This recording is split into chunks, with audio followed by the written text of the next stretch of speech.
for these hips. This is my mama right here. Thank you, Dad, for my forehead. Right? And my nose. Thank you, Dad. Dad's wonderful, right? So we have the best of Mom and the best of Dad and the worst of Mom and the worst of Dad in one night of wonderful passion, and here you are. Here you are. Right? Here you are. That's it. So when you look at yourself in the mirror, thank you, Mom and Dad. Human biology, you can't pick your parents. Right? You're here after the fact. You just got to deal with what you got. So that's 20%. So if Mom has breast cancer down her maternal line, thank you, Mom, for this higher risk that I'm in. Right?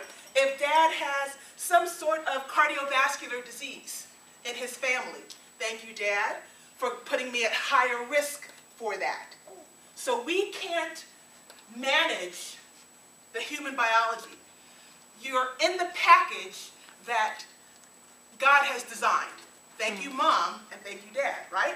So this is why, you know, when you listen to this, and I tell this to my students all the time when I'm teaching, you always look at your parents like, oh, you guys are just bananas, and stop telling me about what to do and this, that, and the other. But when I was teaching down in Myrtle Beach, I used to use this example all the time. You're down in Myrtle Beach, on the beach, wearing dental floss and looking good. And you meet some stranger, a student who flew in from Tennessee to also hang out at Myrtle Beach. And you have fun, whatever that fun is, and he goes back to Tennessee. You don't have a name, a forwarding address. You don't know if he has sickle cell in his family.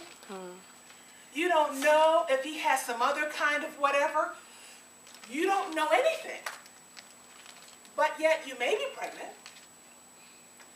For the next 20 years, you're dealing with those issues. You can't pick your parents. You have the result of what happens after the fact. Right? Or the baby's healthy. But why take that chance? Right? Why take that chance? Okay, so from there, medical care, whether you do or do not have health insurance, that is not necessarily something that makes you healthy. Because you have a card, I have a card, you have a card, we all have health insurance cards or not, that doesn't make you healthy. You still have to do the work, lifestyle and behavior. I can have a card, I have cards, I have candles, I have a lot of things in my house collecting dust. If I don't actually use it, if I don't take the card and make an appointment at Duke Health and go to the appointment and listen to the doctor, it's not going to help me at all. And the environment in which you live. Is there a lot of noise? Do you live near an airport? You have all that, that noise pollution. So now your hearing, slowly but surely, is diminishing. Or you live in a place where there's a lot of pollution, and you keep breathing in those particulates, and those pink, pretty lungs that you used to have, even though you're not a smoker, are starting to gray up. Right? You got to think about these things. All right. So when we talk about this, lifestyle and behavior, we also talk about the focus of the multiple dimensions of health within that 50%.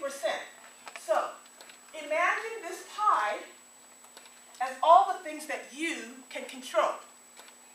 This is all about you. Slap your name up here. Your physical health, your emotional health, your occupational health. Do you like your job? It's part of your health. It can affect your life. It can affect your life. Your social health, your environmental health, your spiritual health. This is you. And these are not the end of the multiple dimensions. There's more than this. There's more than this. But that's all that we're going to talk about. So, when we talk about risk factors for our health, I'm actually going to come back to this slide. Let me just move ahead, because I do want us to take a look at these multiple dimensions.